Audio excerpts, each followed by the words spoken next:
Muy buenas noches.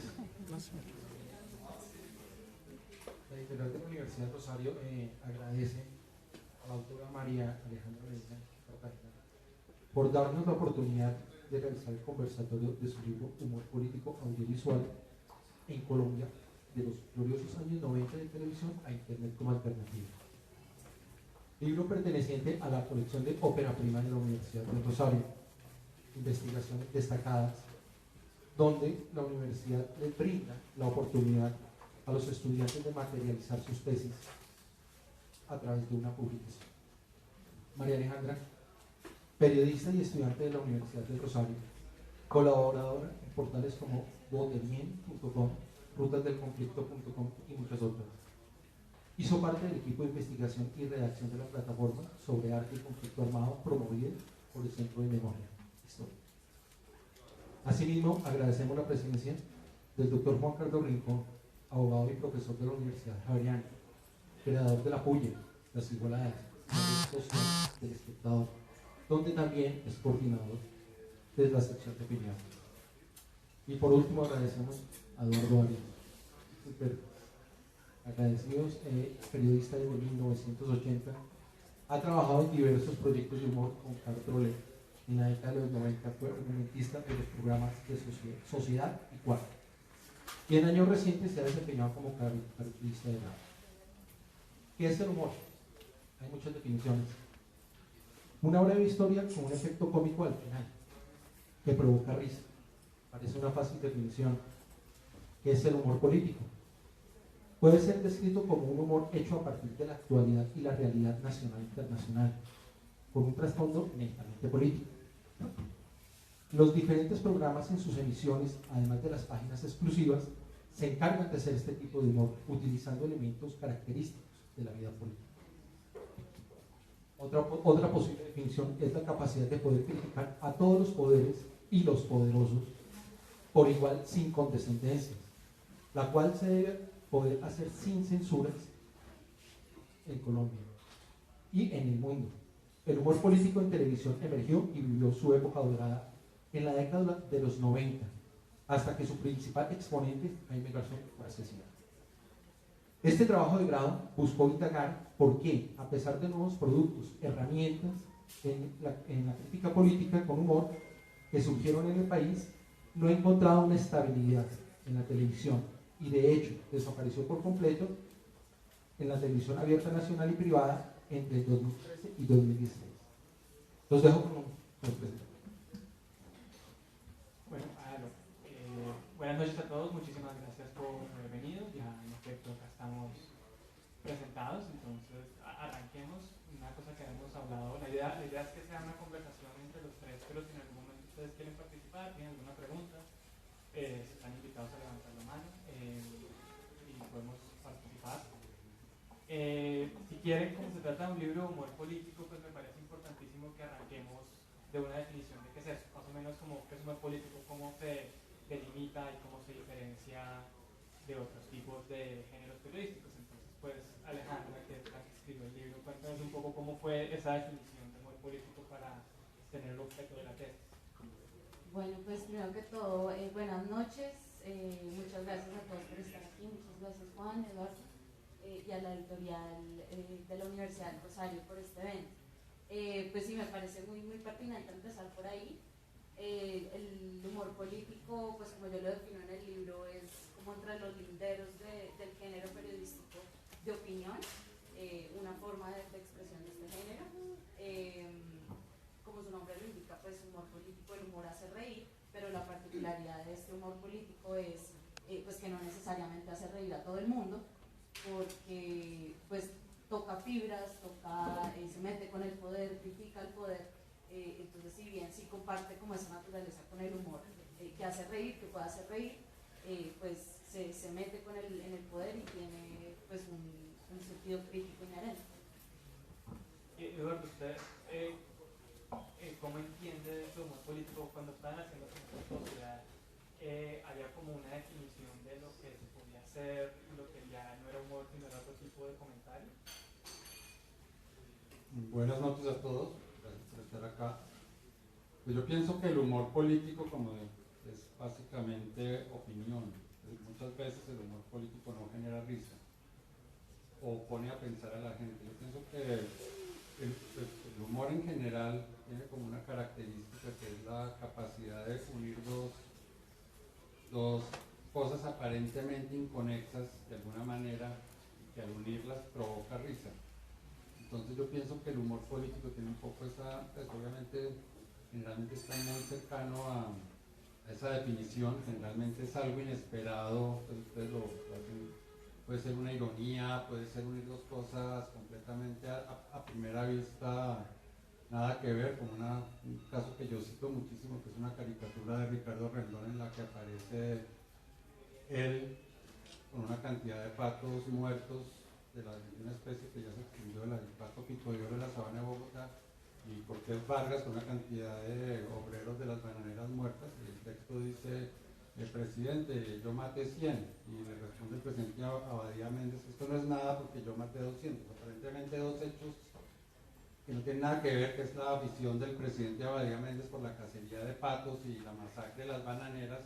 Rendón logra ponerlo en una viñeta. Entonces yo pienso que el humor político, el humor en general, pero el humor político yo creo que es muy eficaz por eso. Yo recuerdo también mucho un ejemplo de Blado que a mí siempre me ha parecido de una brillantez extrema cuando estalló la bomba del Nogal en febrero de 2003, pues, sí, febrero de 2003.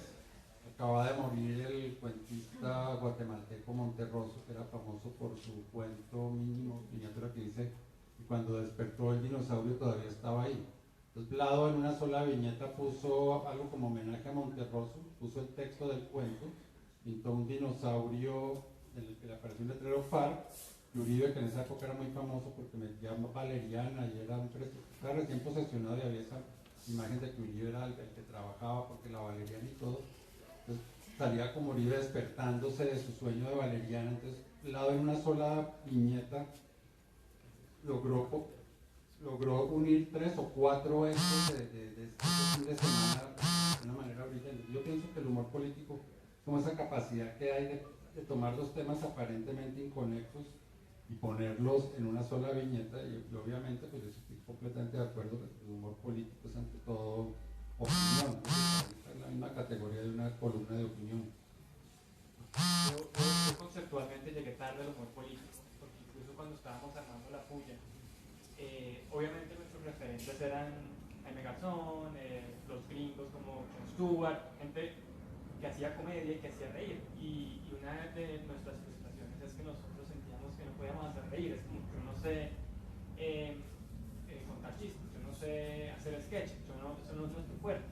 Y nuestra decisión fue: listo, no vamos a contar chistes, vamos a ser muy ácidos. ¿Sí? Y nosotros dijimos: no vamos a hacer humor político, vamos a hacer otra cosa. Luego, haciendo eso, nos dimos cuenta un poco lo que usted mencionaba ahora, de que no necesariamente es hacer reír, sino es el tema de casi que cuestionar lo sagrado, como agarrar lo sagrado y banalizarlo y mostrarlo por lo que es, y eso también incluye mucha insolencia. Entonces para mí el humor político es sobre todo eso, como la insolencia de tomar aquello de lo cual no se puede hablar, aquello con lo cual uno no puede mezclar, y traerlo al lenguaje de los humanos normales y burlarse de eso, o hablar de eso con mucho cinismo. No sé si quieres agregar algo ahí. Sí, pues digamos sobre lo que menciona Eduardo de un poco conectar dos cosas que parecen inconexas. Pues en el libro precisamente me pareció como un ejemplo muy sencillo para entender pues, de qué se trata esto, un poco de la incongruencia, y es la escena de la película La Guerra del Fuego, que es del hombre de la prehistoria y que es como el ejemplo como de cómo surge la risa, que están los hombres de una tribu de hombres de la prehistoria, y están como pelando unos palos y picando rocas, y de la nada a uno de ellos le cae una roca en la cabeza, y la mujer que está con ellos pues están en risas porque es algo inesperado. Entonces un poco el humor es así, como de pronto dos cosas que uno no pensaba que tenían ninguna relación, al unirlas pues genera una risa, sino que por la particularidad del humor político, que es pues, que toca esas fibras del poder. Listo. Y pues si te parece, para seguir avanzando, ¿por qué no nos cuentas un poco los hallazgos de cómo está el humor político en Colombia. Tú dices un poco en el libro que lo arrancas a partir de una ausencia que viste en televisión, como después de que había este boom, especialmente en los 90, de repente ya no había ningún tipo de programa. Entonces, como, ¿cuáles son eso que encontraste tú en tu investigación?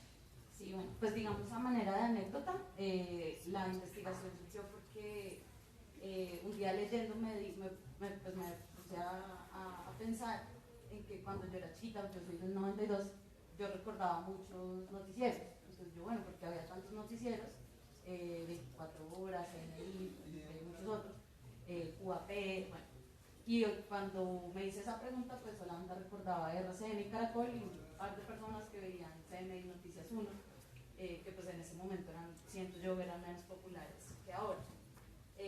Pero como que al hacer esa reflexión me di cuenta que lo mismo pasaba con el humor político y que me parecía aún más interesante eso, pues porque uno recuerda la figura de Jaime Garzón, después la banda Tiradores, el siguiente programa, muchas cosas como oferta que había, y en ese momento cuando empecé a hacer la investigación, pues se acababa de acabar NPI, que era el programa de las marionetas de Caracol.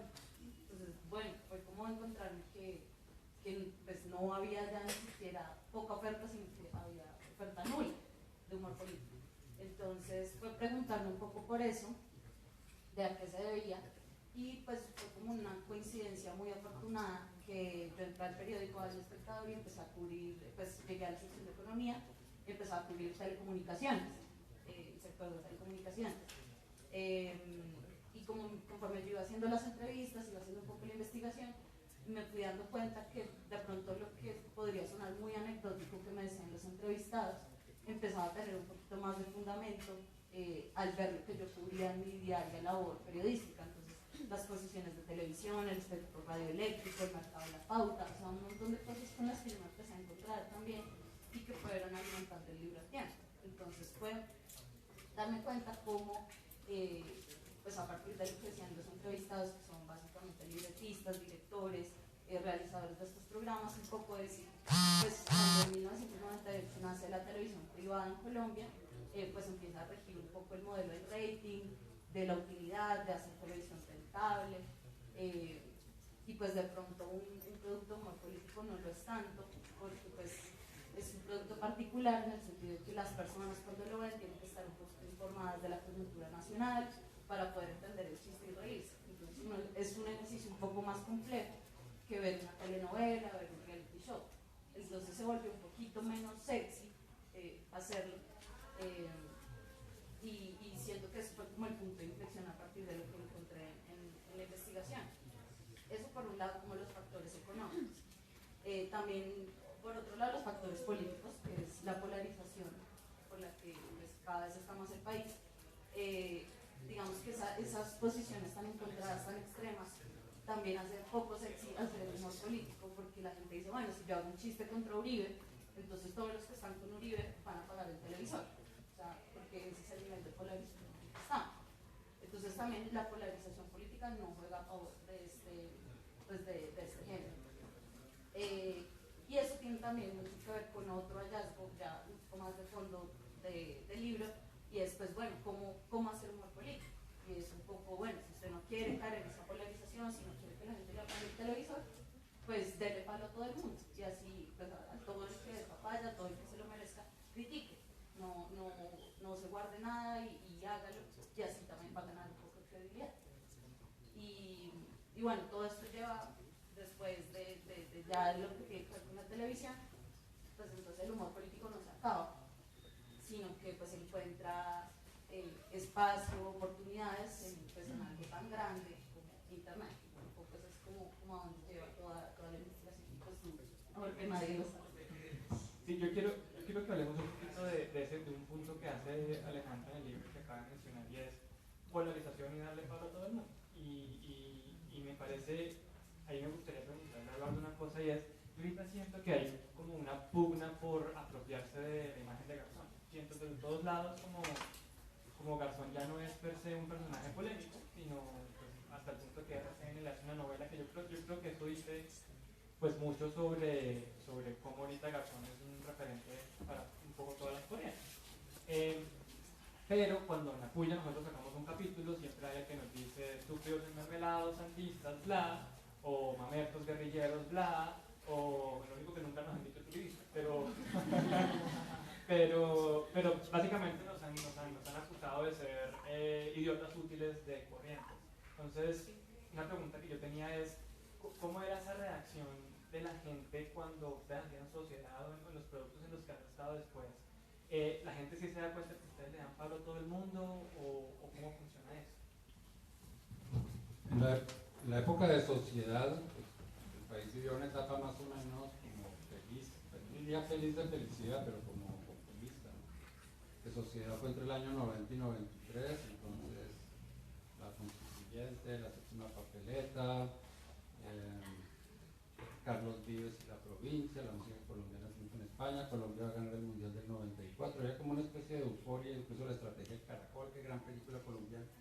Entonces, sociedad reflejaba un poco eso, y en esa época la sensación es que sí se podía en general hacer humor sin que la gente se molestara demasiado si era contra o a favor de él.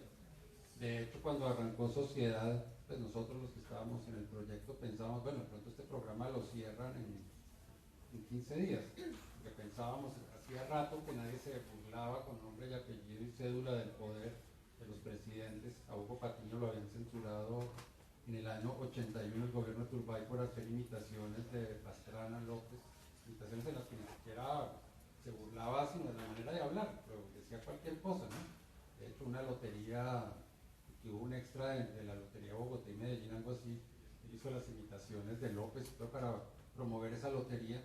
Sin embargo, el gobierno Turbay lo había censurado porque atentaba contra la majestad de los personajes, todos gritos a hacer mofas de su manera de decir. Entonces, cuando salió Sociedad con Jaime Garzón, pues bueno, pues pronto lo cierran en 15 días.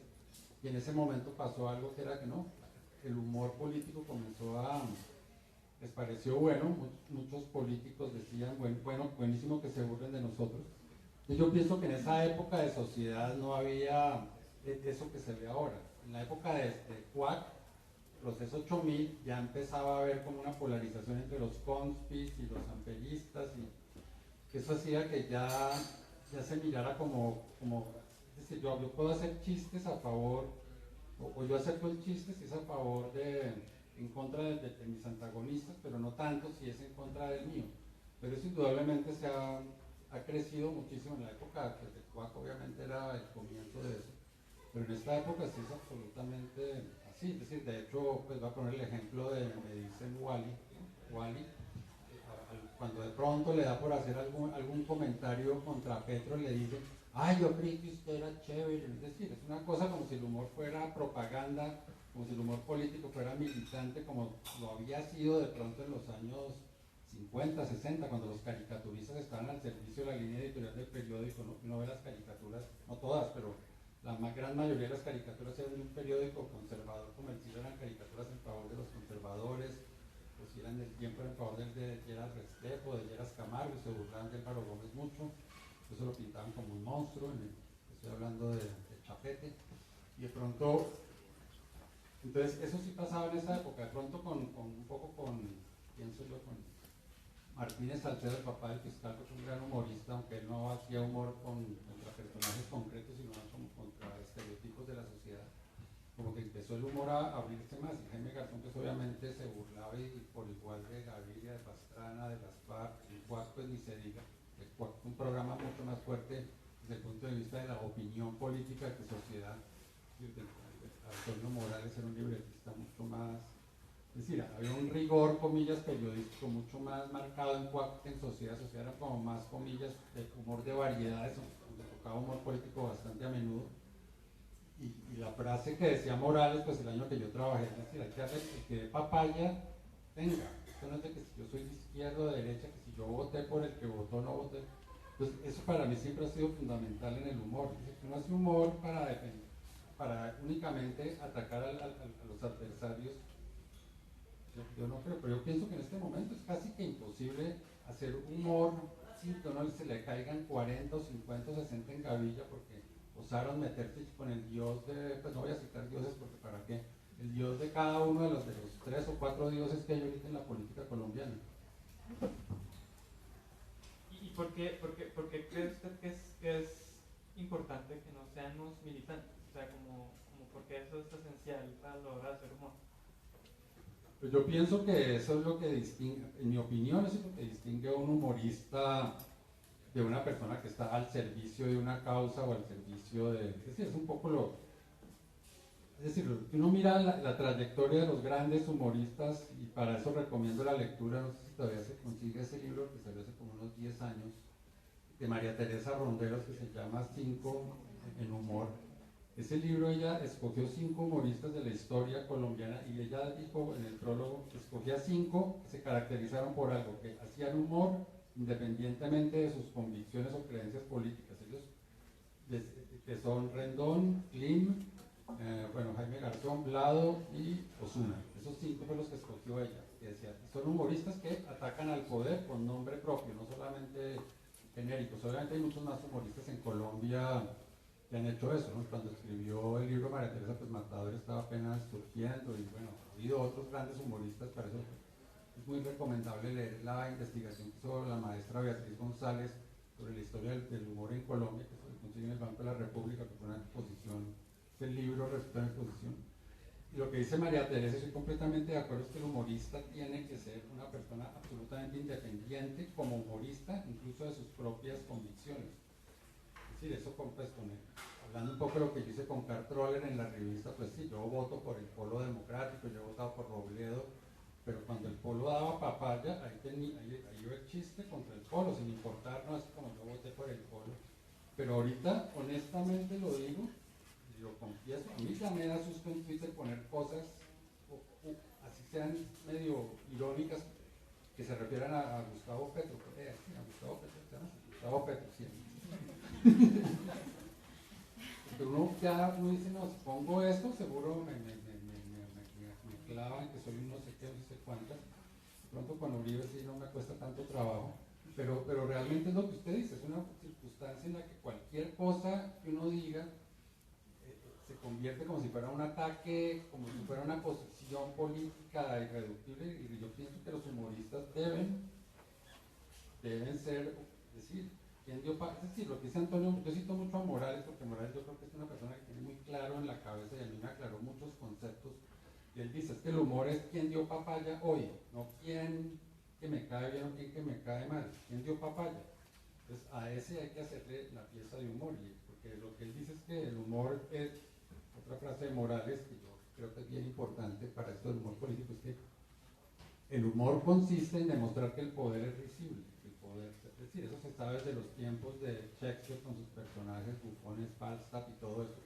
De hecho, a Jaime Garzón, para minimizarlo, decían que era el bufón de la corte, ¿no? Sí, él tiene derecho porque ese bufón de la corte es el chiste, cosa que me parece completamente injusta y completamente mala leche contra Jaime, reducirlo a comillas bufón de la corte simplemente porque había trabajado en la campaña de Andrés Pastrana y en la presidencia de la República con Gaviria. Pero yo pienso que esas, es decir, en el libro están citadas varias de esas citas de Antonio Morales, que yo creo que explican muy bien cuál es la función del humor político, en mi opinión. No lo otro es propaganda, hacer humor propagandístico como el de la época de, pues qué pena con Chapete, pero Chapete, el chiste de Chapete era viva el pueblo liberal, hoy votaremos por Lleras. Pues no sé si, es decir, estaba haciendo militancia política. Por ejemplo, Antonio Caballero en la revista Alternativa, que la izquierda siempre ha sido bastante sectaria, él tenía un personaje que se llamaba el señor agente en la última página de la revista Alternativa, en la que él sí se burlaba de la izquierda, de comportamientos de la izquierda, siendo él parte de la izquierda en ese momento. Entonces yo pienso que esos son muy buenos ejemplos de lo que en mi opinión debe ser el humor político. Es decir, uno se quita su posición política, voté por este, quiero que gane este, pero si dio papaya y aparece la posible pieza de humor, hacerla. Pero en esta época, es decir, yo diría que desde el 11 de septiembre de 2001 hacer humor se volvió una cosa muy complicada en el mundo entero, y en Colombia pues hemos pasado de una polarización a otra y a otra y a otra, entonces se ha vuelto más complicado hacerlo, pero igual hay que darle. Sobre eso yo quisiera agregar dos cosas, y es, bueno, primero, como estoy absolutamente de acuerdo en que pues el humor político tiene que ser crítico y como independiente, y precisamente por eso es que yo en el libro lo inscribo como un género periodístico de opinión, y como tal pues tiene que ser independiente y tiene que despojarse un poco de esa militancia en la que podría caer. Y por otro lado me parece importante resaltar otra cosa que decías, que es el humor político como crítica con nombre propio, porque pues cuando yo hice la investigación, la tesis, me preguntaban, bueno, ¿y por qué Sábados Felices no? ¿O por qué Maestro Salustiano no? Y es como, pues a partir de sociedad, de cual se empieza a hablar con nombre propio. Era el presidente Ernesto Samper, la Lucierna. Y no pues como la crítica social más general que se podía hacer en sketches de Sábados Felices o el mismo Chavo del 8 o lo que uno pueda decir. Entonces sí me parece importante que es el poder su nombre y apellido. Sí, a mí me parece muy raro como eso de necesidad de la gente de que les validen los mesías, ¿no? Porque un poco la puya nació para no comulgar con los mesías. O sea, nosotros venimos bajo la idea de vale democráticamente que haya alguien que critique a todo el mundo y que esté de lejos y que pues obviamente pues tenemos preferencias políticas, etcétera, pero tiene que existir alguien que se autodenomine y que sepa que su labor es mirar con la mayor como lejanía posible al poder y burlarse de eso, burlarse cuando se lo merezca y pegarle cuando se lo merezca, y sin que eso se entienda como una estrategia política. Pero yo no sé si también tiene mucho que ver con que somos muy desconfiados, especialmente con el periodismo. O sea, como que también a nosotros nos dicen como ustedes tienen agenda, ¿sí? Ustedes lo que quieren es ponerle presidente a X, ustedes lo que quieren es tal cosa, ustedes lo que quieren es lanzar a Paulina a la presidencia. Es como, y yo no sé si entonces el humor político bien hecho, me gustaría saber cómo, Alejandra, tú qué contraste hablando con la gente, pues obviamente Eduardo, su experiencia, es necesariamente un oficio ingrato, o por lo menos en el presente es ingrato y luego uno lo que puede esperar es como una resignificación, como pasa cuando uno mira para atrás y termina valorando tanto a estos referentes históricos. No sé cómo lo ves. Sí, pues sí creo que es un poco ingrato, pero a la vez no. O sea, a mí me parece que, por ejemplo, lo que ha pasado con la puya, pues es no sé si decir sin precedentes, pero pues es muy valioso porque si bien sí hay mucha gente que lo critica, también hay mucha gente, mucha más gente creo yo, que lo valora y que valora como esa independencia y la transparencia en el libro, pues como hacia el final. Yo también menciono cuando la puya salió a decir nos vamos a volver una unidad independiente, vamos a empezar a recibir plata, les vamos a contar de dónde viene esa plata. Esa transparencia me parece que es importante y sobre todo por lo que pues también al final del libro empiezo a explorar, que es las formas de financiación, que es también un poco la coyuntura por la que está atravesando el espectador, de empezar a cobrar por sus contenidos porque alguien tiene que pagar por el contenido de calidad, es decir, no es algo que cae del cielo, sino que los contenidos de calidad hay que financiarlos.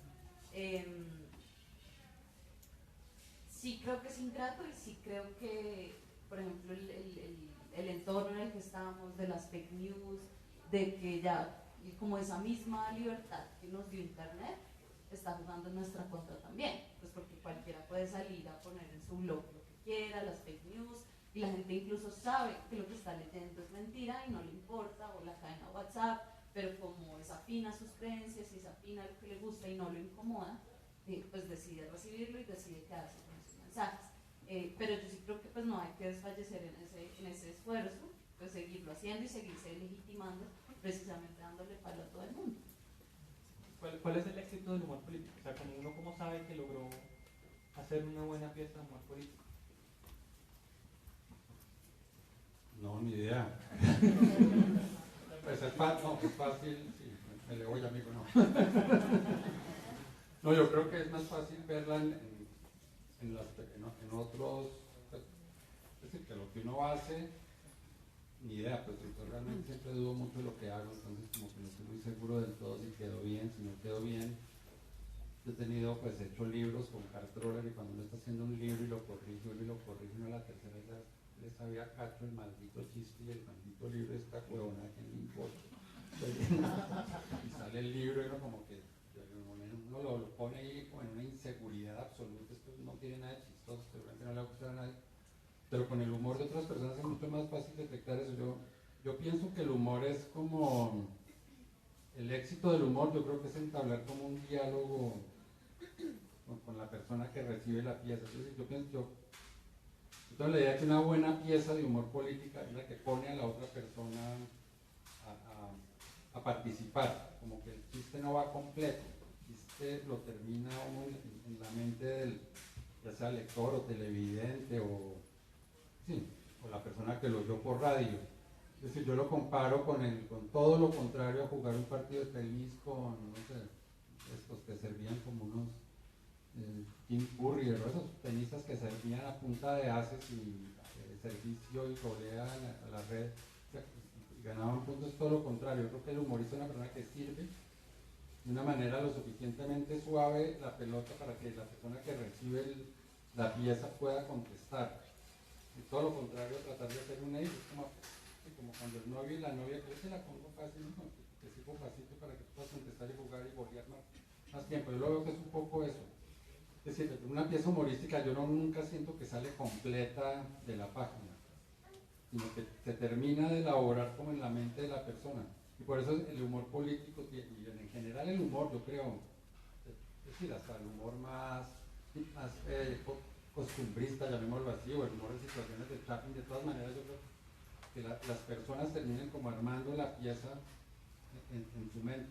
Yo lo veo, eso es como el éxito. Entonces, el ejemplo que yo ponía de Vlado, que logró unir en una sola viñeta 4 cosas aparentemente inconexas, el ejemplo que puse de Rendón, pero ejemplos como esos hay muchos. Uno de Ozuna, que me parece genial, es en la época de Colfuturo de Ana Milena, cuando era presidente de Gaviria, que sale, ella se había autonombrado directora vitalicia de Colfuturo, entonces viaje de Gaviria y la esposa al Reino Unido, se inventó Ozuna una reunión que obviamente no la hubo entre Ana Milena y la reina Isabel, que Ana Milena con la sonrisa que le pintaba Ozuna, le pregunta a la reina Isabel, ¿y su merced también es vitalicia? Es decir, ese tipo de mezclar dos cosas aparentemente nada que ver, una cosa es Colfuturo, allá en la 37 con 15 en Bogotá, y otra la familia Windsor, Mountbatten, herederos de los Tudor, de los Hanover, de la casa no sé qué, y Ozuna logra unir aparentemente dos cosas nada que ver en una sola pieza. Para mí yo creo que es el éxito del humor. Bueno, hay una cantidad de ejemplos de Ozuna buenísimos que aquí nos podríamos quedar horas hablando, pero yo lo veo y creo que en el humor hablado, en el humor que hacía Jaime Garzón en Sociedad, que hacían ese maravilloso programa que nadie veía, que era a la 1 de la mañana, que era la banda Francotiradores, me parecía maravilloso ese programa, pero nadie sabía que existía. Pues un poco del tema, en ese momento todavía se vivía del tema, el humor murió con Jaime Garzón en el ataque del 13 de agosto del 99, eso también es otro tema, ¿no? ¿Cuánto tiempo duró Colombia con esa idea de que el humor se había acabado porque había muerto Jaime Garzón y no quedaba nada? Eso también, pero no creo que sea el tema de esta conversación, pues lo dejo como un poco también como posible, algo que pasó también y que explica un poco lo que sale en el libro de Alejandra de por qué de pronto se acaban los programas de humor, aunque obviamente hay muchas otras explicaciones, la parte económica, la televisión privada, en fin. Sobre eso, pues voy a meter la cuchara desde mi cómoda posición de nunca haber hecho humor político, sino verlo desde afuera. Pero pues un poco lo que pude intuir o como obtener de las entrevistas y de lo que hice en el libro es depende también del formato, porque no todos los formatos son iguales, no es lo mismo hacer reír en una columna de opinión que una caricatura, en radio o en televisión. La dramaturgia, la narrativa, el personaje, ese era el éxito de Jaime Garzón. La capacidad de encarnar un personaje, crear un personaje, la psicología del personaje y con referentes culturales muy cercanos. El celador, la empleada doméstica, no algo erudito como inalcanzable para el público, sino algo cercano y familiar que le pueda hablar de ser. Jaime Garzón no salía haciendo chistes él a nombre propio. Y creo yo también que es lo que hace la luciérnaga de tener sus personajes, y algo que creo que lo dice Omar Rincón, y es que las personas más chistosas pues sorprendentemente no se ríen, no son risueños, por ejemplo Hernán Peláez, no lo es. Hay otros que se ríen, o los humoristas o los cuentachistes que se ríen de sus propios chistes, pues de pronto no, para mucha gente no es muy chistoso.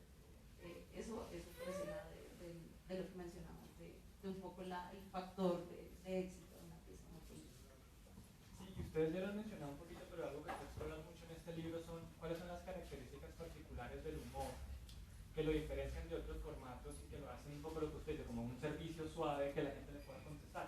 Porque ahorita mientras usted hablaba de eso, yo pensaba, yo crecí en una familia católica hiper restringida intelectualmente y en un colegio católico, entonces pues para mí Dios era incuestionable, era lo sagrado. Y yo me acuerdo que cuando iba en 11 vi un video de un comediante gringo que decía la religión es una mierda. Y era una cosa que ya incluso yo ahorita la miro y es como, no es de lo mejor que hay. Y mi primera reacción fue, me ofendí, claramente, me ofendí. Como pues, yo era una familia que mi mamá me decía, no, no leas ateos porque eso te corrompe el cerebro. Y yo me lo creía.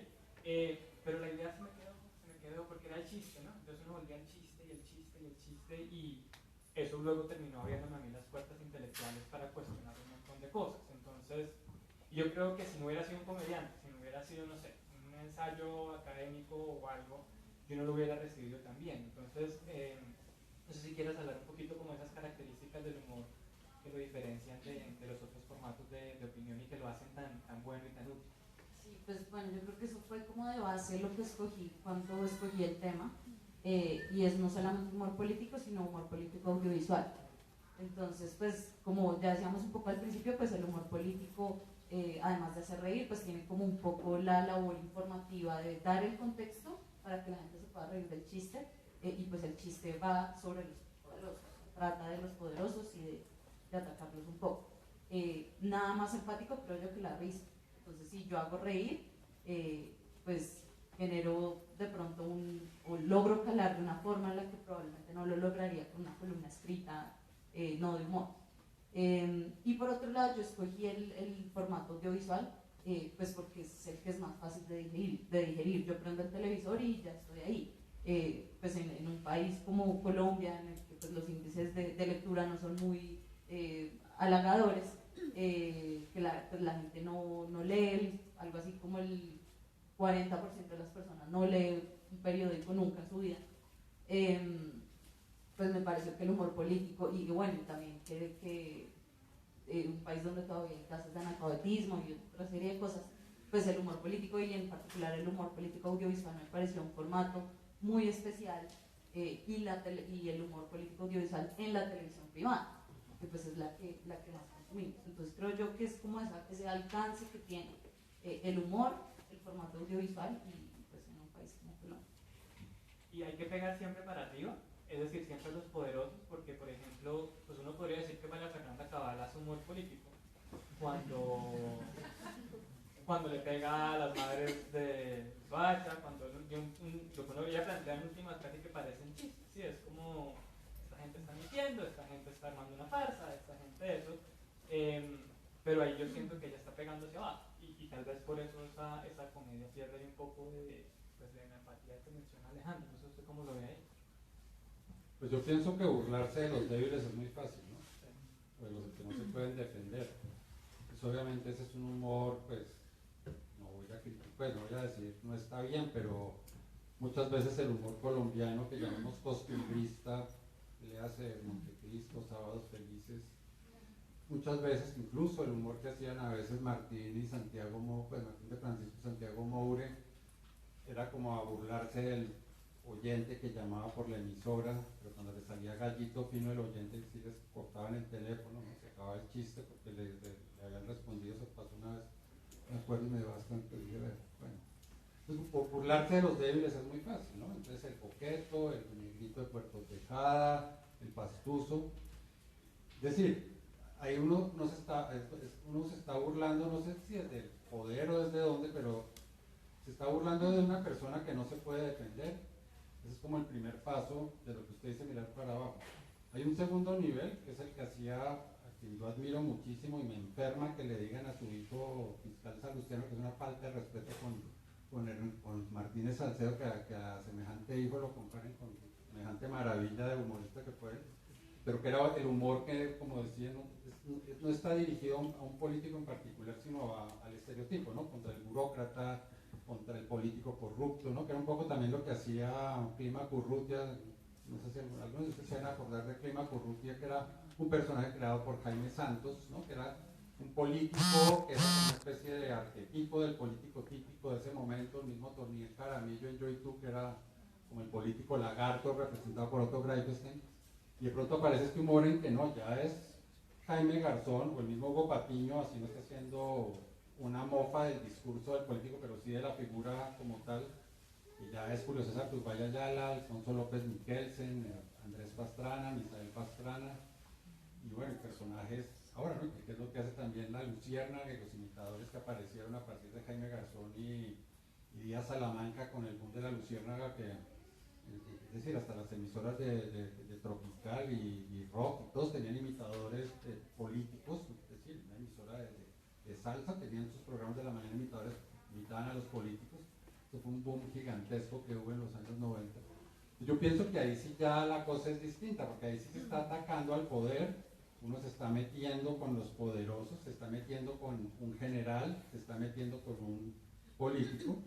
Y eso fue lo que Jaime, digamos, abrió esa puerta, porque además Jaime empezó a parodiar el discurso, no solamente a parodiar la manera de hablar o el tono de voz, que si es nasal, que si se ríe siempre cuando habla, que si habla paisa como Belisario, sino no, empezó también a apoderarse del discurso y a hacer una parodia del discurso de estas personas, de estos políticos, que eso lo tomó la Luciérnaga en Cuac, pues eso fue todavía más, pues cobró más fuerza. Entonces yo pienso que hiciera disparar para arriba y es en parte pues me parece importante decirlo así, se salga un poco el tema. Jaime Garzón siempre tuvo esa característica. Jaime Garzón tiene fama de ser un tipo grosero, de ser un tipo altanero, de ser un tipo irascible, pero ¿con quién era irascible Jaime? Era irascible con Patricio Wills, con la directora Claudia Gómez, con los libretistas Morales, Flores, Arias, pero él jamás en la vida lo vi ser ni siquiera impaciente con un camarógrafo, con la persona que lo atendía, con los operarios. Él era súper amable con la gente.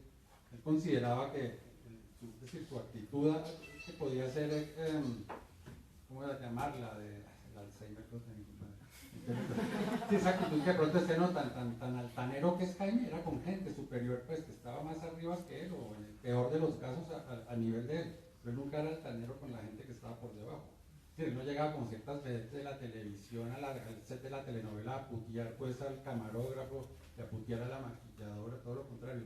Yo creo que Jaime en eso reflejaba en su vida personal lo que él hacía como humor político. Yo voy a burlarme y voy a atacar en un sentido del humor, atacar, pues, controvertir, digamos, de pronto suena mejor, a este político, y él puede defenderse. Él puede mandarme un sicario si quiere, él tiene el poder para callarme, él tiene el poder para mandar cerrar el programa.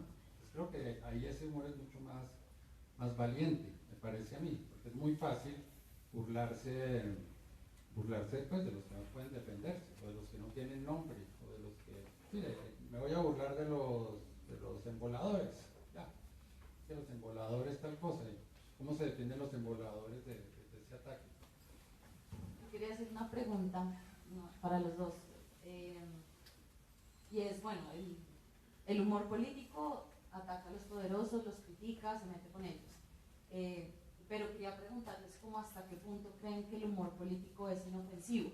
Y lo pregunto porque mucho se ha dicho, incluso pues algunos testimonios del libro, y es, pues a Jaime Garzón no lo matan por humorista, no lo matan por criticar, sino ya pues cuando tiene esa visibilidad, tiene ese poder en la opinión pública, empieza a ser mediador, empieza a participar más de otros debates. Entonces, el humor político, ¿hasta qué punto sí ataca, sí hiere esas fibras, o hasta qué punto es inofensivo? Y lo pregunto también por algo que me genera una cita que pongo en el libro, y es la capacidad que tienen los medios de comunicación también de trivializar los propios espacios de diálogo que abren. Y a esto me refiero también como que uno podría pensar, bueno, ahora todo se volvió chiste, a las 4 de la tarde todas las emisoras tienen programas de humor, de todo nos reímos, pero pues hasta qué punto sí estamos reflexionando sobre lo que estamos diciendo ahí.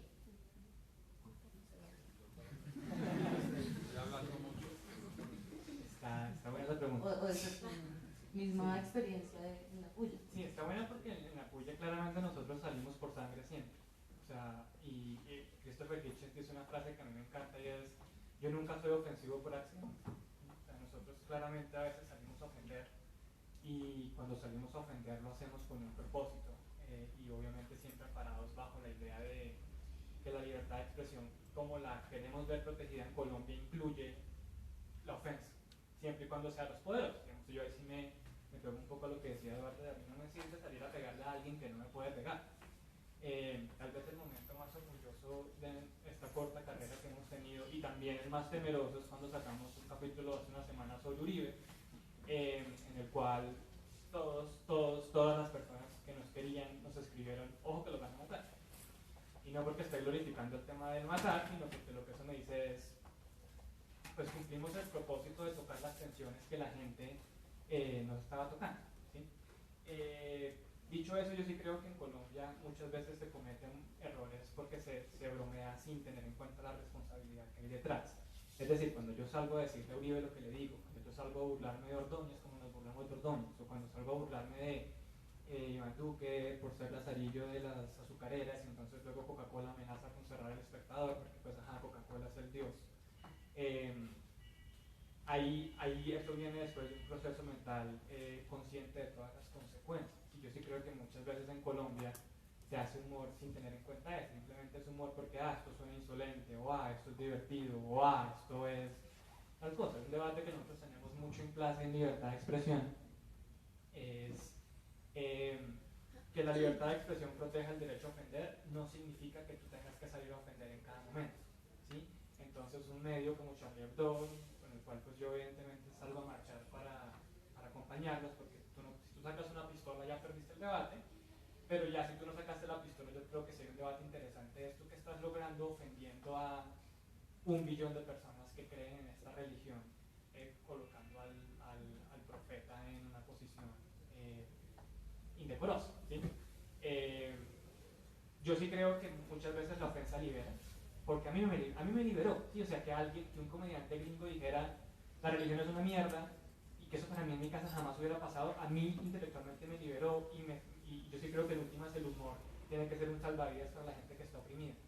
Y el humor le dice a todos los que están oprimidos por esos diferentes tipos de poder: tranquilos, que miren que esto no es tan sagrado, tranquilos que miren que esto no es tan fuerte, tranquilos que todo esto se puede burlar, tranquilos que por lo menos en su intimidad usted puede cuestionar esto, y está bien que lo cuestione, y está bien que busque cómo salirse, y está bien que no demos por verdad absoluta, porque la verdad absoluta no existe.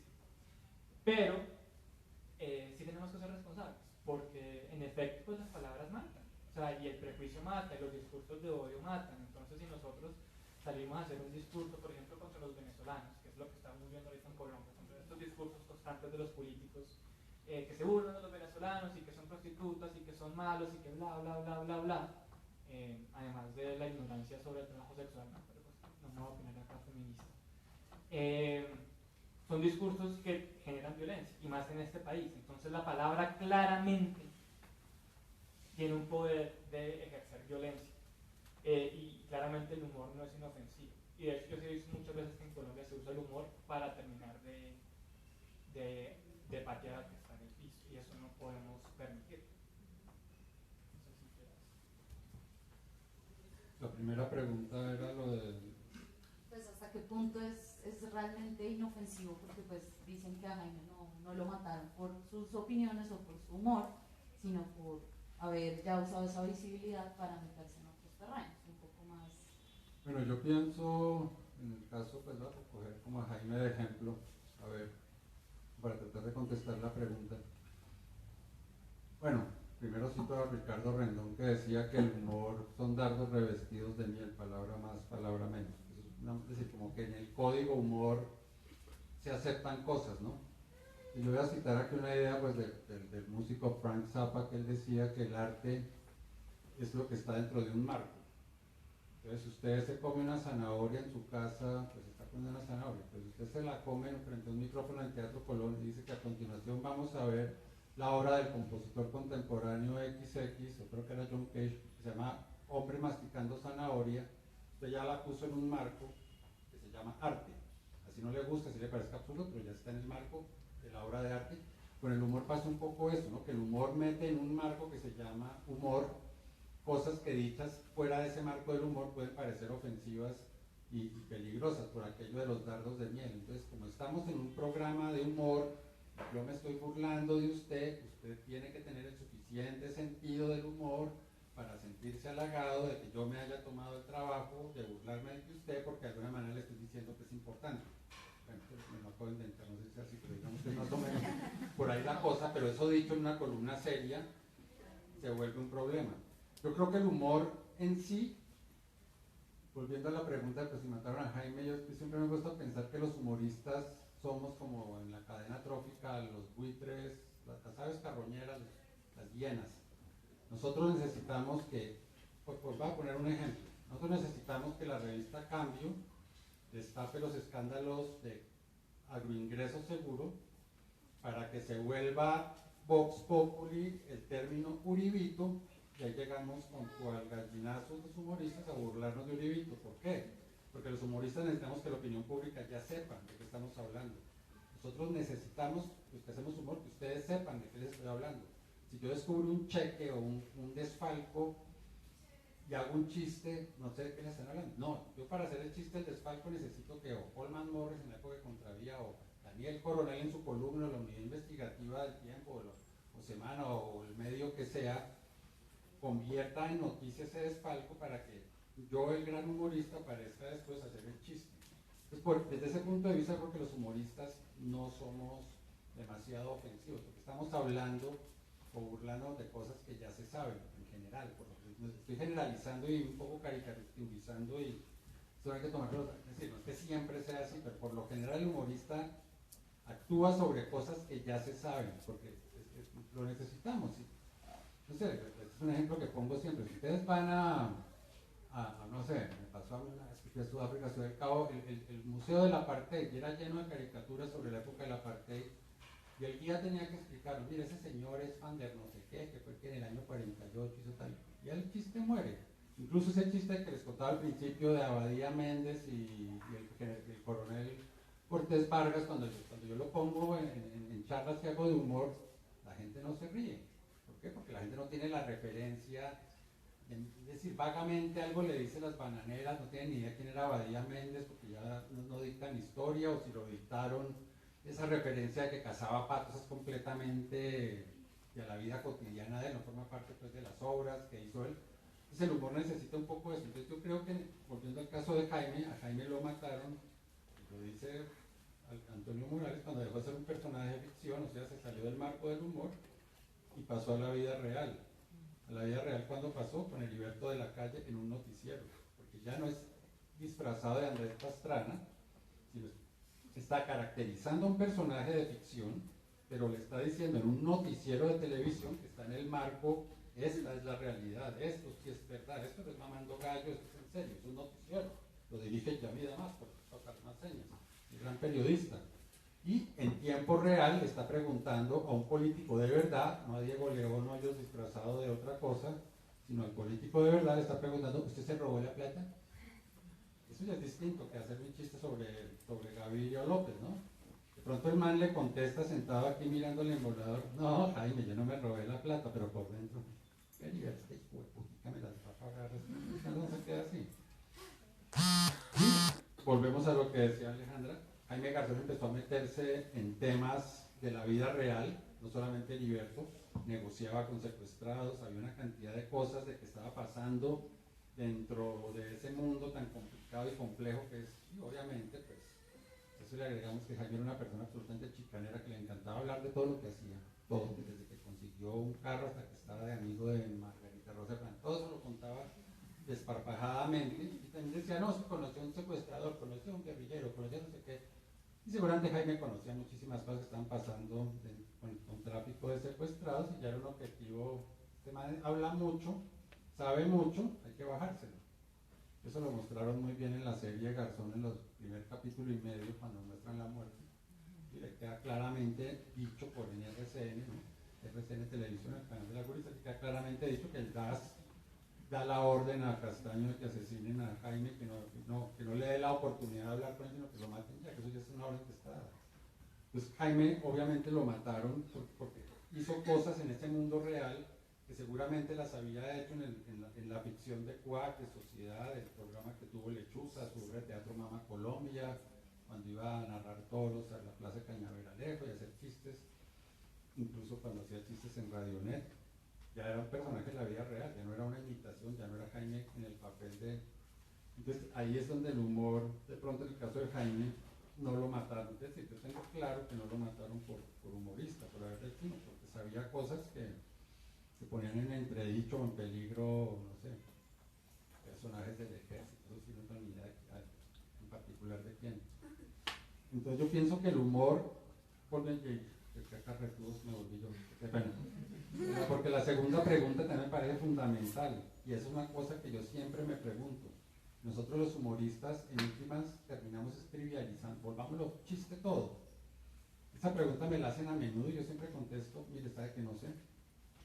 Porque yo creo que el humor es una herramienta muy contundente para decir cosas, para señalar cosas. A través del humor es muy fácil, porque el humor tiene como la misma, sobre todo el humor gráfico, el humor un poco como de la publicidad, ¿no? Como que en una frase ustedes dicen lugar equivocado, just do it, ¿no? Como eso, el humor tiene como esa capacidad de la publicidad de dar mensajes muy cortos, muy contundentes, que ponen a pensar a la gente, ¿y qué pasó aquí? Claro, tienes toda la razón, uy, yo no lo había pensado. Entonces, desde ese punto de vista, sí, Jaime Garzón, muchas personas le decían, es que usted dice lo que yo no puedo decir cuando estamos en sociedad, o es que usted dice lo que yo quiero decir, pero no sabía cómo decirlo, y usted, eso seguramente pasa con lo de usted. Uy, eso que ustedes dijeron de X político en este momento en la puya es lo que yo quería decir, pero ustedes lo dijeron perfecto, ¿no? Eso también pasa con el humor, pero por el otro lado es que cuando todo se vuelve chiste, se volvió chiste Uribito, se volvió chiste Agroingreso Seguro, se volvió chiste que Iván Duque se parece a un marranito de una tira cómica, se volvió chiste los Crocs. ¿Eso trivializa? No sé, yo no tengo la respuesta contundente de sí o no, pero sí creo que hay algo de eso, sí hace que el humor nos hace llevadera la vida en último, ¿no? Si nos reímos de nuestras desgracias, es que los colombianos nos reímos de nuestras tragedias, por eso los colombianos somos el segundo país más feliz del mundo, porque sabemos reírnos de nuestras tragedias. De pronto eso puede ser contraproducente, ¿no? No sé, yo no lo tengo del todo claro, pero creo que ese factor sí existe, pues hay que tenerlo en cuenta, ¿no? No es que los humoristas somos pues aquí como diría Juan, es la retrochimba y todo lo que hacemos, no, pues, también nosotros tenemos que cuestionarnos muchas veces si lo que hacemos no logra eso, que es trivializar problemas de verdad graves y convertirlos en un apodo como Uribito o como, no sé, o Doctor Ternura, cosas de ese estilo. Sí, solo para agregar ahí algo, a mí me parece que una respuesta a la trivialización es ser consciente de que uno está traduciendo, como usted lo menciona, pero acompañar esa traducción con argumentos, que es algo que ciertos formatos se puede hacer, en otros no. Entonces una caricatura es mucho más difícil dar contexto. En cambio, en un capítulo de La Puya, pues algo chévere es que uno tiene 5 minutos de argumento, información, etcétera, y luego viene el chiste. Y desarrollar una idea. Exacto. Entonces eso es una buena forma de evitar un poquito la trivialización. De hecho, ahorita en el video que tuvimos de castrochavismo, la última frase que fue con la que la gente se quedó es: Colombia no se va a volver Venezuela, Colombia está condenada a ser Colombia. Que es una frase, pues, que una mira y un texto sí chévere para retweet, pero la frase en sí misma está vacía si no está acompañada de toda la argumentación previa, pero precisamente, pues me gusta creer para poder dormir de noche, como la argumentación está ahí, las herramientas están ahí, pues eso ayuda un poco a evitar la trivialización. Entonces, si les parece, antes de que pasemos como a concluir, no sé si tengan alguna pregunta o algo que quisieran preguntarle a Alejandra, Eduardo, a mí. Pues empezamos por acá y vamos a ver. ¿Cómo están? Buenas noches. Bueno, tengo una pregunta para ti en cuanto a la investigación que hiciste. Vamos para responder la pregunta. Nosotros estamos haciendo en este momento una investigación sobre ese tema y hemos llegado a una premisa sobre una conclusión, y es de qué forma ese tipo de contenidos que ustedes crean a través de la herramienta que es el humor político difundida en formatos digitales afecta la construcción del sujeto político, de qué manera esos contenidos que la gente está expuesta a ver afecta su cotidianidad, sus comportamientos, sus decisiones. Pues yo creo que es un poco lo que dijimos al principio y es el valor del humor político para la democracia.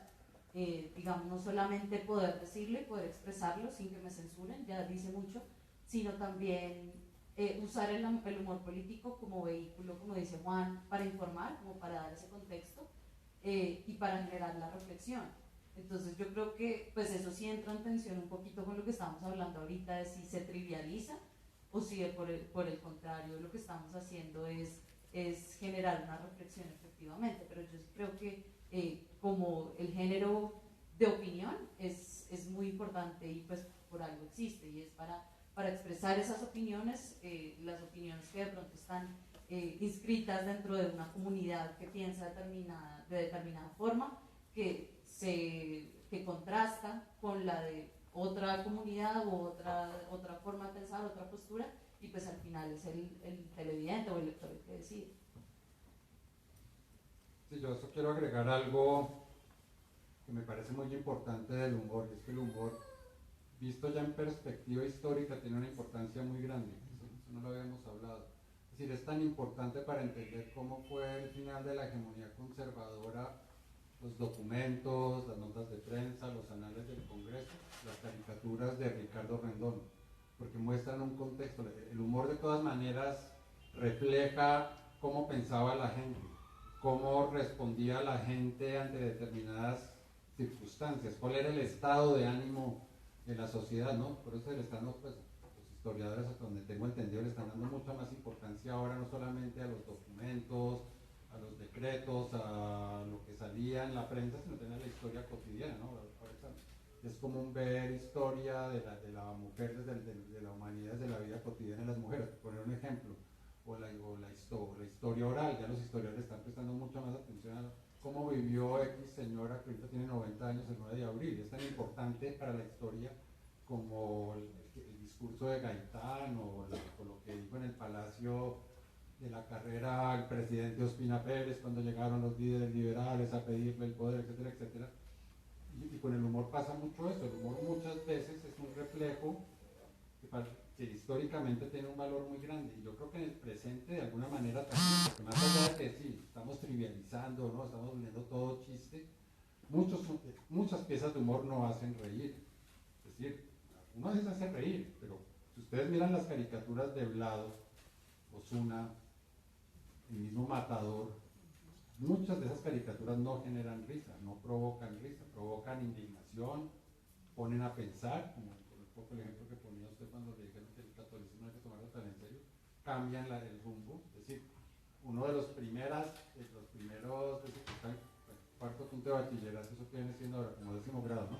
Cuando estaba en esa época, quinto de bachillerato, mi abuelo compraba la revista Alternativa y con mi hermano nos íbamos derecho a las páginas de humor de Alternativa. Alternativa tenía, además de sus crónicas y todo, era una revista de izquierda muy fuerte, y la izquierda por lo general en esa época tenía fama de cero sentido del humor, pero tenían unas secciones como de sátira y nosotros íbamos a leerlas. Yo pienso que la primera, ¿cómo se llama?, esa conciencia política que yo tuve en mi vida, pues de pronto muy incipiente porque tenía 15, 14 años, 16 años, fue las páginas de humor de Alternativa, y ya en la universidad, pues el señor agente de Caballero, que ya era una época posterior de Alternativa. Entonces el humor también es una herramienta que permite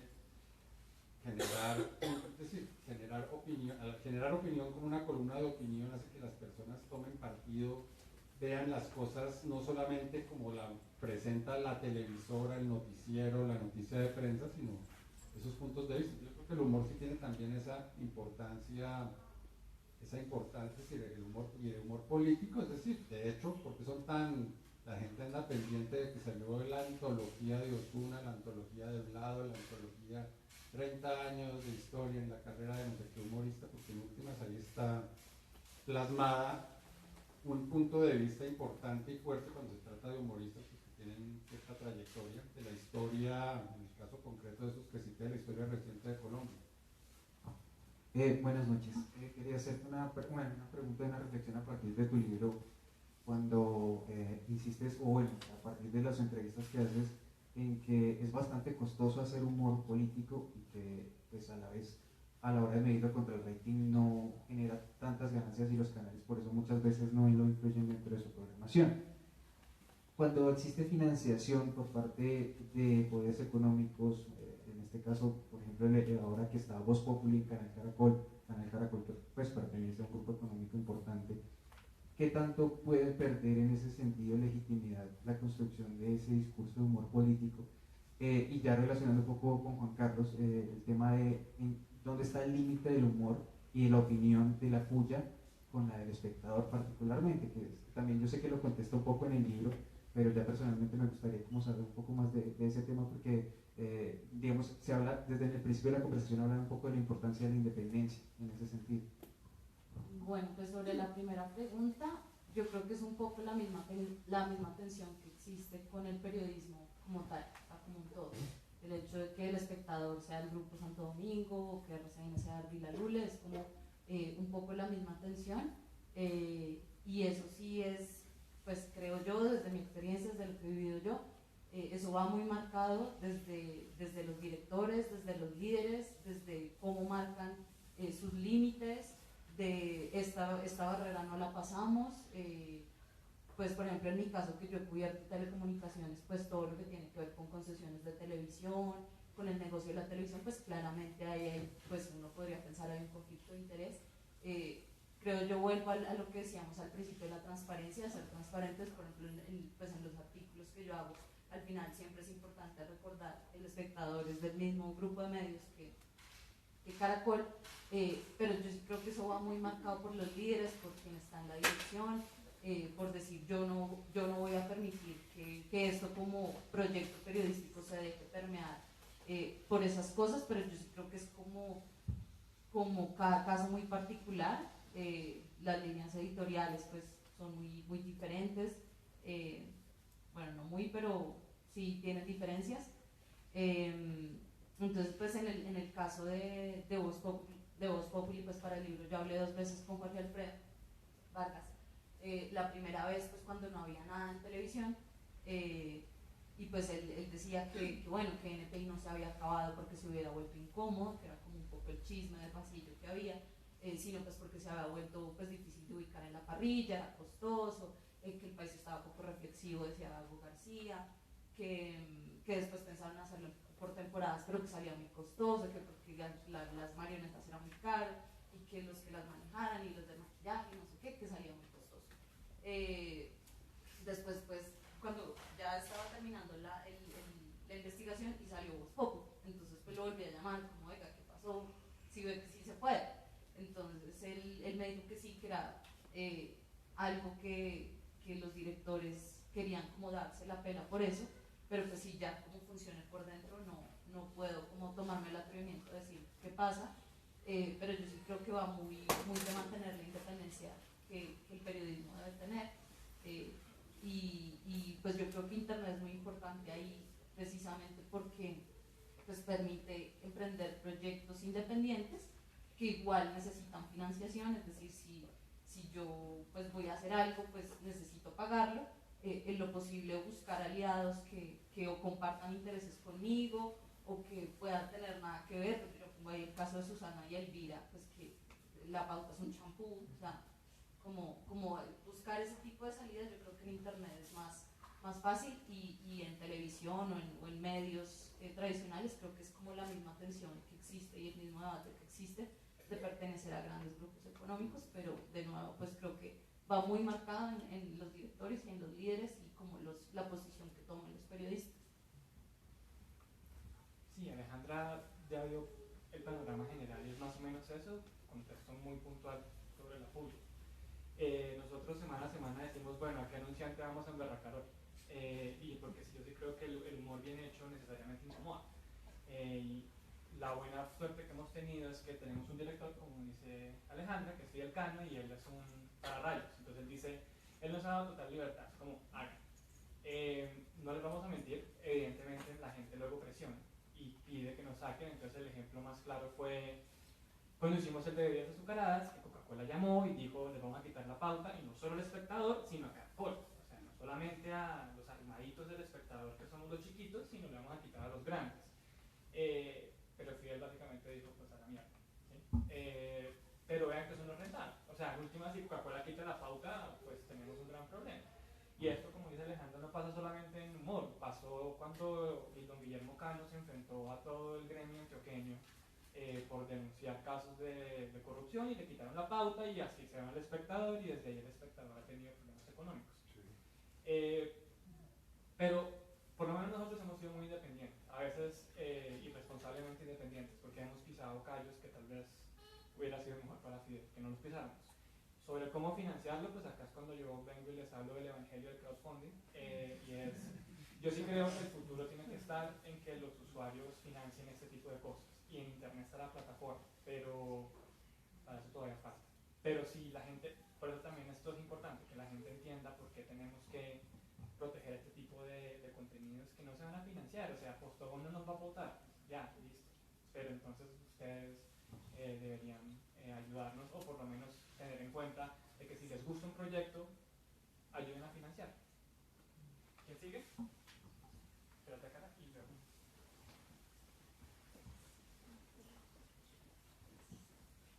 Bueno, yo quería preguntarle a los tres más sobre humor en redes sociales. ¿Ustedes qué opinan, por ejemplo, de los memes de internet, de los memes políticos particularmente? ¿Ustedes creen que hay una potencia? Digamos, la forma en que los internautas se han apropiado de este género. ¿Ustedes ven alguna potencialidad ahí o creen que es banal? Absolutamente. O sea, yo creo que es como el nuevo lenguaje y si uno le quiere llegar a nuevas generaciones, pues acostumbradas al clic, al video, a lo instantáneo y de pronto no tanto una columna escrita, pues a 4 coles en el impreso, pues sin dudas es como la forma de llegarlo. Me parece quizá más difícil de hacerlo porque es una imagen, 6 palabras y mandar un mensaje súper concreto y pues que tendría que ser divertido en ese sentido. Yo sí le veo mucho futuro y como herramienta, como humor político, no sé qué tan, pues en qué formato, con qué frecuencia, pero digamos, muestra de eso creo yo también es no sé si lo han visto, Pictoline, que no es humor, pero ellos son los mismos de los que empezaban con cinismo ilustrado, que era un poquito humor, un poco a la manera de meme, un poco más artístico, pero ellos se dieron cuenta de como el potencial que tiene ese formato viñeta, ese formato meme, para mandar mensajes súper concretos, dar una noticia en 3 viñetas, con apuntes pues que son divertidos, expresiones cotidianas, y me parece que es súper como instantáneo, efectivo, y sí me parece que es un campo divertido para explorar y digamos que lo es un poco abierto en el libro, pero me parece que sí tiene mucho potencial. No, yo pienso que ha sido una bendición Internet, que ha sido una bendición todo el adelanto tecnológico porque ha democratizado una gran cantidad de actividades. Ahora usted para hacer música se va a un hilago, compra programas, juegos, ahí están programas de edición de música, se consigue un clon, buen micrófono, ya tiene un estudio de música en su casa y sus ideas musicales usted las puede subir a la red sin necesidad de que no, que es que me descubrió no sé quién y me llevó a la casa disquera, me pagó $4.500 de estudio y pude triunfar como músico.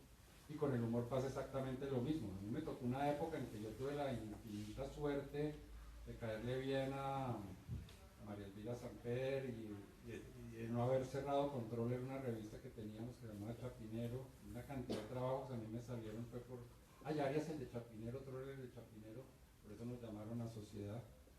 Y ahora con internet pues a mí me parece que sí, porque seguramente había una gran cantidad de humoristas contemporáneos míos que jamás tuvieron la oportunidad de que Paula Arenas los llamara a que si quieren formar parte de un proyecto como Sociedad. Yo pienso que internet lo que hace es mostrar, primero, acabar con el mito de que el humor se murió con Jaime Garzón. El único que sabía hacer humor era Jaime Garzón. Sí, muy bonito, todo muy romántico, pero el humor está en todas partes. Y internet lo que ha hecho es mostrar que el humor efectivamente está en todas partes. Y es tan importante internet que fíjense en qué momento Uribe se emberraca con Daniel Samper Ospina, cuando se volvió youtuber. Fue cuando le dijo violador de niños. Antes cuando era una columna que leían las élites ilustradas que ven semana, pero cuando Uribe ve que Daniel Samper Ospina puede gritar ¿cómo se llama mi libro? No lo soy. Es un auditorio de 3.000 personas, ¿no? Ya se le metió al Rancho Uribe, ¿no? Una congregación cristiana o y ahí se le vuelve peligroso Uribe, un tipo como Daniel Santos Espina. Y a mí me dio mucho susto cuando amenazaron a Daniel por eso. Porque dije, hey, en este momento Daniel Santos Espina está entrando a la fase Heriberto de la calle de Jaime, que se vuelve un personaje de verdad que le llega a mucha más gente que las élites ilustradas que ven Cuaco Sociedad o que leen la columna de Semana de Daniel. Internet, volviendo a la pregunta, creo que Internet es una herramienta poderosísima, es una herramienta que le permite a muchísima gente darse a conocer. A mí me encanta retuitear, pues yo me la paso retuiteando porque yo creo que lo que de verdad, la gracia de Internet es retuitear el humor que hacen personas que nadie sabe quiénes son desconocidos. Es decir, a mí me parece mucho más importante retuitear que mis tweets maravillosos que se me ocurren a mí. Es decir, yo siempre estoy buscando a quién retuitear memes, frases, cosas, personas que seguramente jamás habrían tenido una oportunidad de expresarse en un canal de televisión porque o no los presentaron, no los conocían, no se les dio el cruce de coincidencias para llegar a los medios. Para mí obviamente Internet es una herramienta y por eso es que ahorita se están empezando a caerle con todo, ¿no? Por ahí están diciendo que Vargas Lleras quiere otra vez revivir lo que llaman la ley Lleras, porque ya se dieron cuenta que por más disperso y por más atomizado que sea ese universo de Internet, es decir, ya se están dando cuenta que es una herramienta poderosísima y en la cual no está el intermediario del medio de comunicación o la casa disquera o la editorial del libro. Sencillamente yo tengo una idea y ¡chum!, se fue para la nube y ni idea qué pase con eso. Otra cosa también como poderosísimo, pero pues también para jugar en contra. Entonces pues ahorita en plena campaña electoral uno ve memes que del castrochavismo, que la caricatura de Matador adulterada, o sea, como que también ese internet y esa tecnología tan fácil de manipular y tan fácil de difundir, pues también puede jugar en contra. Sí, no, yo soy fan de la naranja castrochavista, me parece fantástico ese grupo de intervención política a través de memes. Yo creo que el reto para todo el mundo es yo cómo utilizo este formato. Esa es la única pregunta que importa. Si la gente quiere consumir memes, del carajo, hagamos memes, pero yo cómo los hago de manera que aporten al debate, de manera que sean más allá del chiste fácil. Pero en efecto, o sea, el formato es lo único que le da a ustedes alcance. Y eso es lo que todo creador de contenido y todo opinador debe buscar, alcance. Yo lo que quiero es que estas opiniones se conozcan, o que esta crítica se conozca, no importa si es un meme o lo que sea. Cuando nosotros empezamos la puya dijeron, ustedes están condenando al espectador, porque la gente no entendía el formato, y lo que los jóvenes dijeron es, no, ¿cómo así? Ahora sí conocí al espectador gracias a esto. Entonces es estar ahí donde la gente está consumiendo y producirlo un poco. Entonces, ¿qué más? Yo se lo paso. Quiero preguntar como muy generalmente, pues con base a lo que han dicho, si la censura es una victoria o una derrota para el humor político. No, pues claramente creo que es una derrota. Es decir, puede ser una victoria en el sentido de que si fui tan incisivo y fui tan incendiario para que me censuren, pues es porque tenía realmente algo que decir. Pero pues yo creo que lo que tiene que ver con libertad de expresión, la censura previa a la autocensura, es una derrota. Sí, la muerte de Jaime, aunque fue en últimas una reivindicación de su imagen, nos dejó con tanto miedo que llevamos una década y piquito sin hacer el tipo de humor que él hacía. Entonces, yo sí creo que la censura es una gran tragedia, independientemente de que sea la validación de lo que uno está diciendo. Sí, estoy de acuerdo con lo que ustedes dicen, ¿no? De todas maneras, si uno lo censuran, sí, algo bueno dije o algo o fue que les molestó, pues es una pequeña victoria, pero si dejaran de aparecer las caricaturas pues, para poner nombres, no necesariamente porque sean los mejores, pues si desaparecen las caricaturas de Matador, si aparecen los comentarios escritos, incluso los mismos microlingots que hace, sencillamente es una pérdida muy grande, ¿no? Como fue una pérdida muy grande la desaparición de las secciones de humor de la revista alternativa. Sí, yo pienso que la censura hay que verla de todas maneras como una derrota, ¿no? Porque callaron a alguien que estaba estaba diciendo cosas, ya no puede volverlas a decir.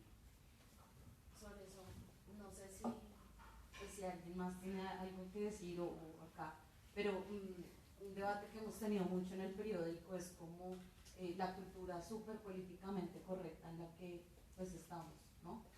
Y eso es como también una forma de autocensura, como de, bueno, Matador lo hizo, Matador pintó a Iván Duque como el cerdito y bueno, soy el único jurista que no está cochino, pero ya después, bueno, lo entutelan y entonces era políticamente incorrecto, entonces ya después la próxima vez que se ponga a pintar un caricaturista, pues no sé si lo va a pensar 2 veces, no sé si alguien quiere opinar algo sobre eso o si ustedes tienen algo que decir sobre como la censura un poquito soterrada que impone de alguna manera la cultura súper políticamente correcta. Yo pienso que ese es un tema bien complejo, no es fácil de responder, porque obviamente a mí me parece muy fácil el humor de burlarse del cojo, del boqueto, ¿no? Es como ese humor que vimos muchas veces, que tiene su importancia, marca una época, ¿no?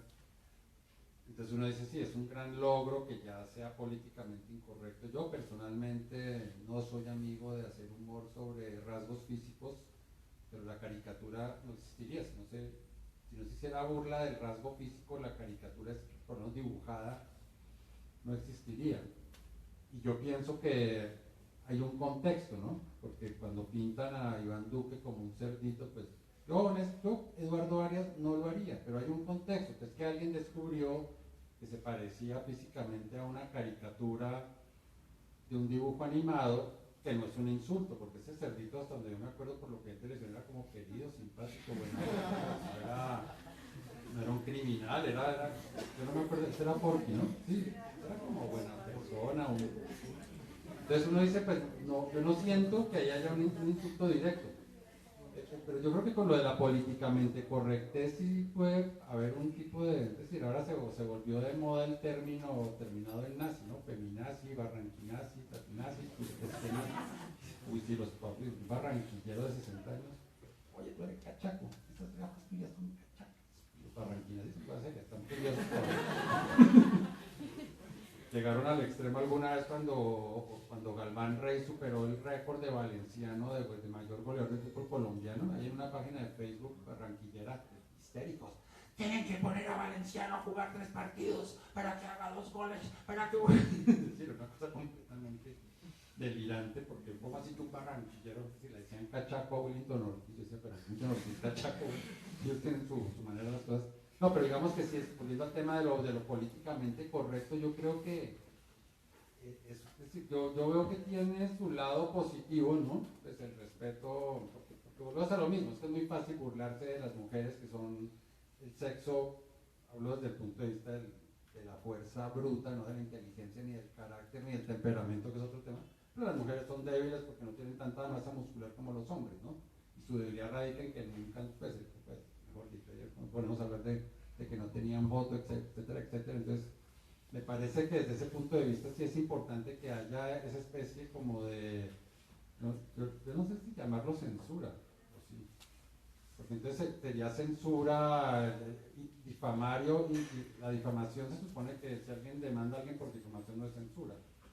Y de alguna manera cuando uno se está aprovechando con el humor de los débiles me parece correcto que haya censura, pero obviamente llega un momento en que la cosa se vuelve, en que uno ya no sabe si hablar de esta persona, entonces resulta que, sí, voy a poner un ejemplo que me parece clave darlo a conocer porque muchas personas no lo saben, a los sordos les mama hasta aquí que les digan discapacidad auditiva, dicen, nosotros no somos discapacitados, somos sordos, ¿por qué? Porque los sordos tenemos un idioma que se llama la lengua de señas y los sordos somos una identidad cultural que tenemos nuestro propio idioma, que se llama la lengua de señas. Nosotros no sabemos castellano, lo aprendemos como segunda lengua. A nosotros que nos digan sordos, pues es como que nos dijeran kurdos, que nos dijeran croatas, serbios, eslovacos, eslovenos. Y muchas veces por la políticamente correctez, uno termina, es muchas veces sin darse cuenta agrediendo. Sé que no es la norma, pero yo conozco un bastante porcentaje de la población afrocolombiana, afrodescendiente. No, a mí dígame negro, yo soy negro. Creo que tiene que decir afro no sé qué. Alguna vez dije, no, pues yo Eduardo Arias soy, ¿cómo fue que me definí alguna vez? Sí, etnohispanodescendiente. Sí, yo soy como una especie de mezcla de indígena, de español, pues yo no, yo soy no sé ustedes, pues no, ni idea.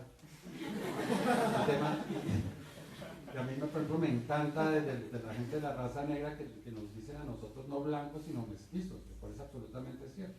Ellos hablan de los mestizos cuando se refieren a nosotros, no somos los blancos, ¿no? Los mestizos.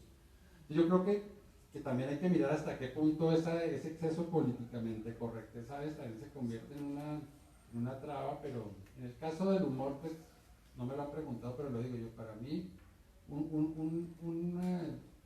¿cómo se llama? Una puerta que trato en lo posible no traspasar es burlarme de rasgos físicos, burlarme como de condición, la que sea, condición de discapacidad, sea el hecho de que es de otro país, que es antioqueño, porque a veces no le dan ganas como no, un momentito, yo conozco muchos países que nada que ver con el estereotipo, ese tipo de cosas, y no meterse en la vida privada, a menos que la vida privada forme parte de lo público. Es el caso concreto, y vuelvo a este personaje que hace que Ana Milena Muñoz de Gaviria, que volvió figuras públicas a sus hijitos María Paz y Simón, pues hermanitos, usted los volvió públicos, válido el chiste, pero a veces salían chistes contra la esposa de Barco de Osuna, contra la esposa de Ernesto Samper Pizano Lado un par de veces, y decía, pero cuánto de que le hacen chiste esta señora no se mete para nada, no abre la boca como la esposa de Uribe. Cuando Lina Moreno de Uribe abrió la boca para nada, entonces hacerle un chiste a ella es meterse en lo privado o las preferencias sexuales de X o Y expresidente. Ahí es donde yo sí tengo una barrera que es mía, personal. Si otros humoristas las quieren traspasar, si les parece bien burlarse de rasgos físicos, claro, por respeto, pero no es mi caso. Sí, estoy de acuerdo. Yo creo que usted tiene el derecho de burlarse de lo que quiera, pero nosotros tenemos el derecho de decirle que esa burla es estúpida y mostrarle por qué es estúpida y mostrarle por qué está perpetuando los 100 modelos de poder hegemónicos de siempre y porque está aplastando minorías y porque no le está aportando nada al debate. Pero pues yo voy a marchar al lado matador porque quiero que le pueda decir cochino a cualquier persona sin que el aparato del Estado venga y lo aplaste. Sin embargo, no me parece que es el tipo de humor que debemos estar haciendo porque podemos hacer humor mucho más inteligente y por ende más efectivo. Bueno, entonces no sé si ustedes quieran como una última intervención o algo. Sí, que era una crítica que yo tenía contra la revista Soho, en la que yo trabajé mucho tiempo y creo que hizo grandes aportes al humor, eran las diatribas. Ese era un género de la diatriba que ese era ¿por qué odio a los recreacionistas? Sí, es muy fácil decir lo que odio a los recreacionistas por X, Y, Z, W, están en una situación de poder, es pobres, imbéciles, De pronto era más inteligente loa a los recreacionistas, ¿no? Desde la ironía, desde la figura, no sé cómo llamar eso, ¿no? Desde la hipérbole, no sé, llegar a un ejemplo, estoy inventando, oh recreacionista que alegras nuestras tardes aburridas, si no fuera por ti jamás habría sabido que la palabra bosque y la palabra chispazo pueden... Es decir, me parece que es como más... Tiene como más gracia tratar de hacer el elogio, ¿no? Y no desde la diatriba. Entonces yo pienso que ese es un género, es decir, y a veces uno ve que muchas veces el humor se limita a insultar. Y insultar es muy fácil. No sé si ustedes han visto Black Mirror, esa serie en Netflix. Hay un capítulo que es precisamente eso, es un personaje de humor, que es como una especie de muñeco, ¿cómo se llama el muñeco? No sé si vieron ese capítulo, que ataca a unos, sí creo que era Wally, el no sé qué Wally, el caso Wally. Ese capítulo es muy bueno por eso, porque muestra como un político al cual ese muñeco ataca, le dice, hermanito, es que usted insulta muy fácil.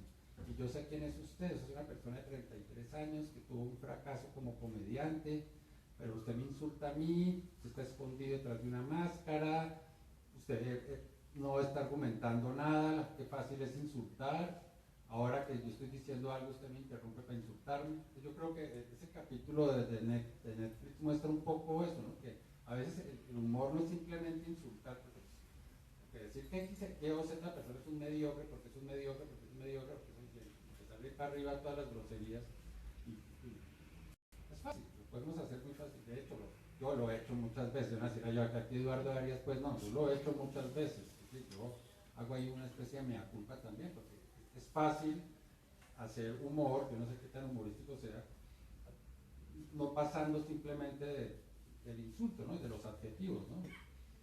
Que creo que alguna vez Antonio Caballero, que es un gran columnista, cometió ese error en una columna de él. Empezó a burlarse de las orejas de Prima Puleyo Mendoza, no de los argumentos, no empezó a burlarse de lo derechista que es o de lo desacertado que ha sido, sino que es con esa cara de vampiro y esas orejas de no sé qué, de murciélago. Yo creo que él se debió arrepentir a los 15 minutos de mandar esa columna, porque es muy fácil burlarse insultando. Bueno, para cerrar y pues antes de dar la palabra a Alejandra, yo sí quiero comentarles porque me parece que este libro es muy importante y es un aporte enorme al debate y la creación de humor político en Colombia.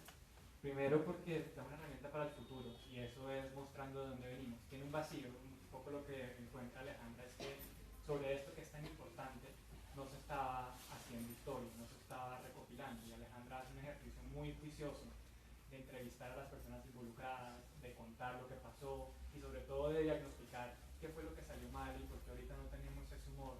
Y eso en última sirve para mi segunda razón, y eso es una herramienta. Yo acá veo pues muchos estudiantes de periodismo, pero también entiendo que hay gente que aprecia lo que le aporta la democracia a esto, y esto es un manual de herramientas para saber desde dónde se arranca el nuevo humor político. Ahora que Internet se propone como el lugar a donde se llega, esto nos dice en dónde fallamos, en dónde nos equivocamos, pero también qué acertamos, y pues aprender del pasado y de los grandes es la clave para hacer eso.